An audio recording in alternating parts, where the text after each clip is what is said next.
Yo les bros, bienvenue sur Spatule Bro, je suis le chef et on se retrouve pour notre petite review hebdomadaire de One Piece avec le chapitre 1078. 1078 chapitres quand même, ça fait beaucoup de semaines. Disponible gratuitement, légalement et en français simultanément sur l'application Manga Plus de la Shueisha, pardon, et sur le site Glénamax de Glénat. Les liens ne sont pas dans la description, vous avez qu'à taper sur Google, hein, c'est bon, au bout d'un moment, voilà. Oui. Bon, cette semaine, on est sur un chapitre qui est... Bon, je comprends l'engouement, je comprends aussi la déception, mais d'un point de vue de professionnel, parce que je suis un professionnel, c'est un peu une douille ce chapitre, c'est un peu une douille, on va débriefer ça ensemble, oui. Tu vois ce que je veux dire? C'est débile. Calmos, les amis. Ah, j'aime bien ça. Ça, c'est bon. C'est la manière la plus stylée de voler. C'est pas la Superman, mec, les bras devant, on s'en bat les couilles de ça. Tu fais oh. Et en fait, il est éclaté comme film.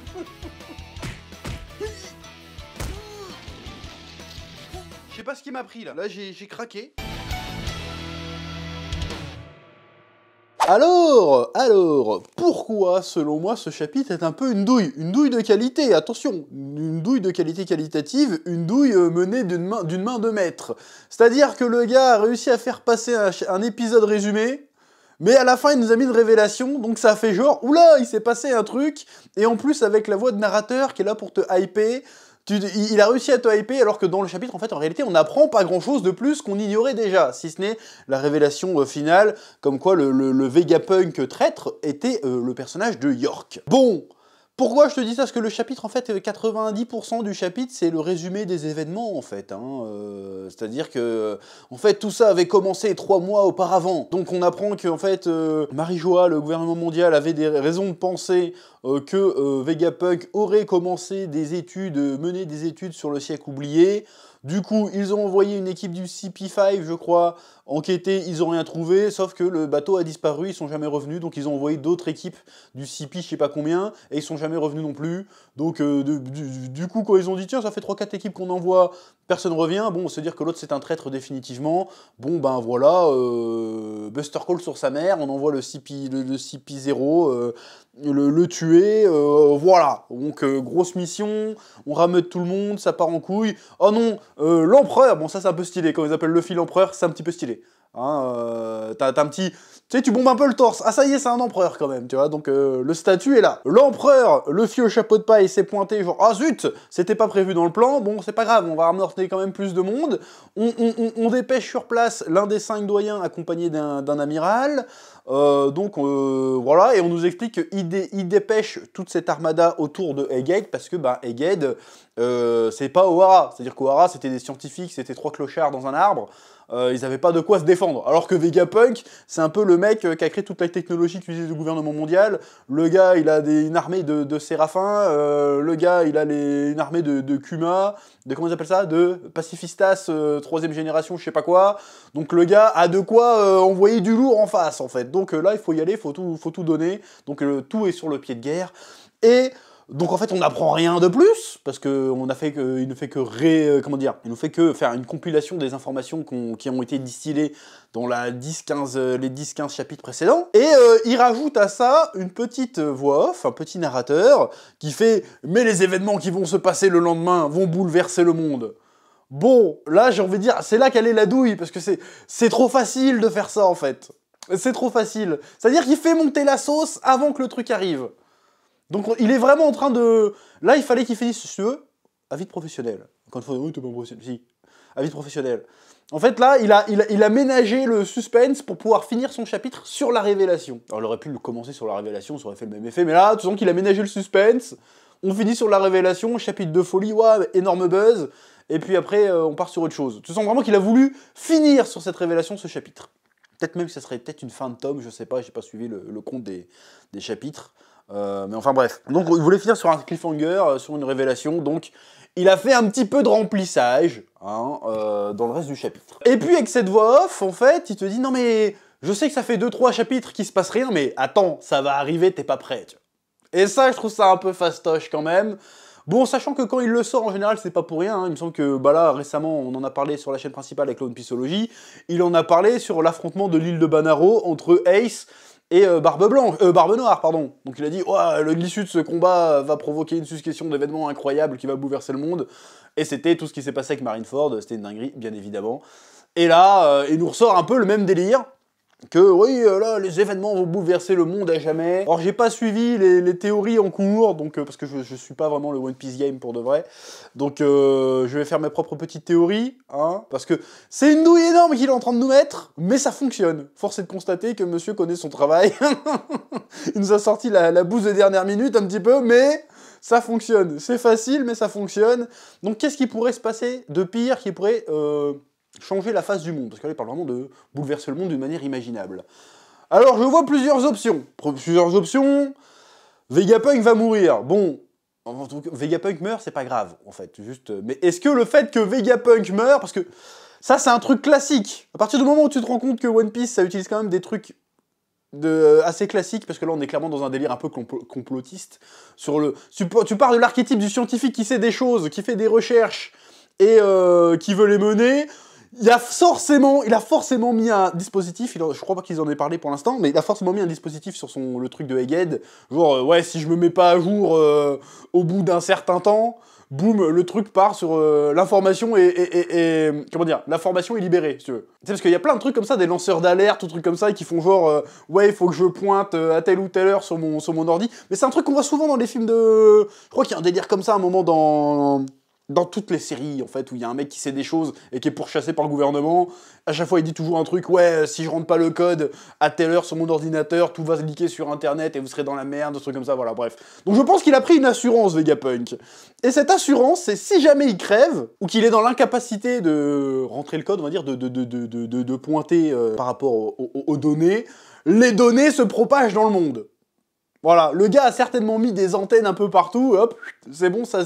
En fait, c'est ça, si Vegapunk crève, ce qui a une grande chance d'arriver, si Vegapunk crève, en fait, je vois très bien toutes les connaissances sur le siècle oublié qu'il a se disperser à travers le monde, en fait. Et du coup, si le secret est éventé, ça veut dire que le secret d'Ohara va être éventé. Ça veut dire que le gouvernement mondial va être reconnu à la face du monde responsable d'un génocide. Parce que ce qui s'est passé à Ohara, c'est un génocide. Clairement. Donc, sachant déjà, parce qu'on l'a oublié, parce que ça fait 20 ou 30 chapitres qu'on n'en parle plus, mais qu'il y a quand même de plus en plus de parties de la population qui sont en train de se révolter un peu partout dans le monde en prenant sabot comme modèle révolutionnaire, ça veut dire que bon, ça va être guerre civile en fait. Donc qu'est-ce qui peut renverser un peu le monde de One Piece? Bah, c'est la révélation du siècle oublié, et c'est même pas la découverte de One Piece, c'est juste la révélation du siècle oublié, et sachant que le gouvernement mondial qui est en place n'est pas légitime, et en plus, il pourrait aussi révéler les crimes et les agissements de ce gouvernement mondial. Donc, du coup, on en parlait aussi dans le dernier One Pieceology d'ailleurs, hein, sur l'histoire de Dohara et tout. Du coup, le gouvernement perdrait sa légitimité aux yeux d'une grande partie du peuple, et du coup, bah, ça mènerait à une révolte d'autant plus grande, un embrasement, hashtag gilet jaune, hashtag réforme des retraites. Je pars en couille, mais t'as compris ce que je voulais dire. Donc moi, je vois pas qu'est-ce qui pourrait se passer de plus. On pourrait aussi se dire, oh, il va peut-être buter un des doyens, mais on s'en fout, les doyens, c'est remplaçable, en réalité. Donc moi, je pense que ma théorie personnelle, même s'il y a plusieurs trucs, mais moi, je pense que le plus probable, c'est que Vegapunk, pour une raison ou une autre, va crever, ou va disparaître, ou ne sera pas capable de faire ce qu'il veut faire, et que le savoir qu'il a accumulé va se propager sur la Terre d'une manière ou d'une autre, et que les gens vont être au courant. Et c'est le seul moyen de précipiter la fin de One Piece, parce que depuis quelques chapitres, on sait qu'on est dans la dernière saga de One Piece. Ça a été dit, ça a été redit. Le seul moyen de précipiter ce truc-là, parce que je pense que Oda cherche à le précipiter, pas dans le sens où il cherche à rusher le truc, mais il faut déclencher cette bataille finale, cette quête finale. Et le seul moyen pour moi de la déclencher réellement, c'est que le secret soit éventé. Un peu comme dans l'attaque des Titans, finalement, une fois que la bataille finale a pu commencer, une fois que le secret de derrière les murs a été éventé, finalement. Bon voilà, bon, j'ai spoilé rien du tout, mais voilà. Donc pour moi, c'est la même logique. Donc à un moment donné, les infos de Vegapunk vont fuiter. Et peut-être que c'est là que l'espèce de cormoran géant là, qui tient le journal, j'oublie son nom, Morgan, je crois, va avoir son rôle à jouer aussi. Tu vois? Donc, moi je crois à ça. Je crois que c'est ça qui va se passer, et si c'est ça qui va se passer, ça va devenir tout de suite beaucoup plus intéressant. Bon, après, sachant qu'en parallèle, il se passe beaucoup de choses aussi. Hein. Il y a le délire à Elbaf avec Shanks le Roux et Eustache Kid. T'as Barbe Noire qui se frite avec l'eau et qui va bientôt se retrouver avec Garp sur le cul. Il se passe énormément de choses. Mais ce qui pourrait, parce qu'en plus, ils se passent tous plus ou moins dans le même secteur, hein, si j'ai bien compris.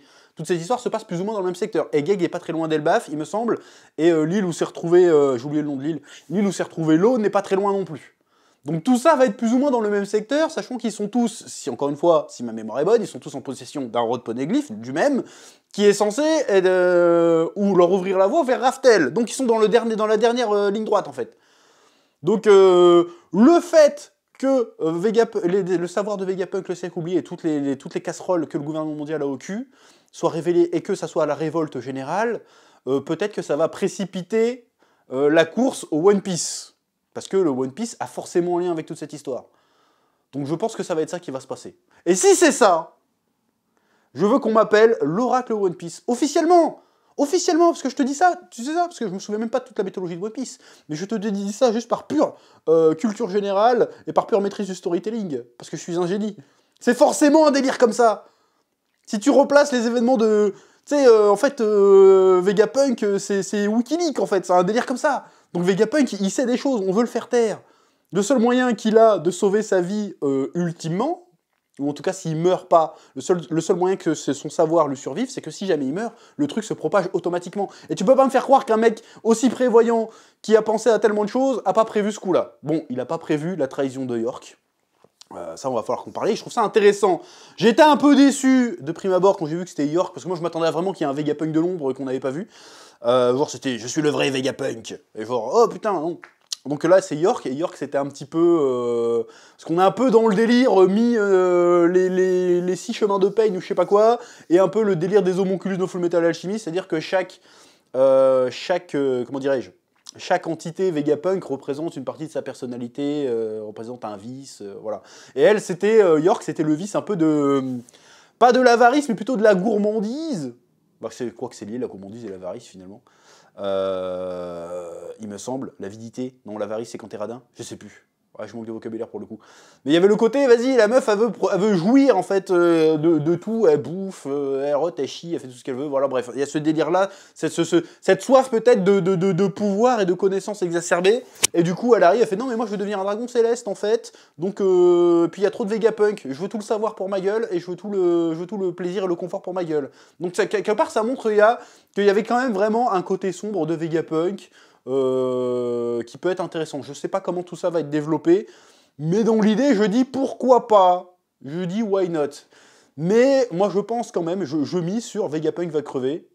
Et ou pas, peut-être qu'il va pas crever, mais en tout cas, le savoir qu'il a accumulé dans l'île va se disperser. C'est le seul moyen de foutre la merde, en fait. C'est le seul moyen de foutre la merde.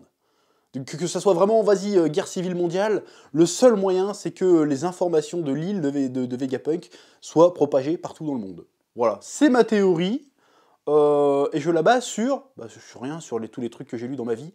C'est forcément un délire comme ça. Si c'est pas un délire comme ça, je serais très surpris, mais en tout cas, si c'est ça, et que j'ai raison, et je sens que j'ai raison, cette fois je suis sourd, cette fois je le sens là, j'ai raison, ce que je dis ça a du sens, ça a trop du sens. Je sais pas ce qu'ont dit les autres en théorie, mais moi c'est ma théorie. Moi je suis pas en mode ouais Saturne va arriver, faire une transformation, machin, non, rien à foutre. Moi je te dis, bah peut-être que ça va arriver.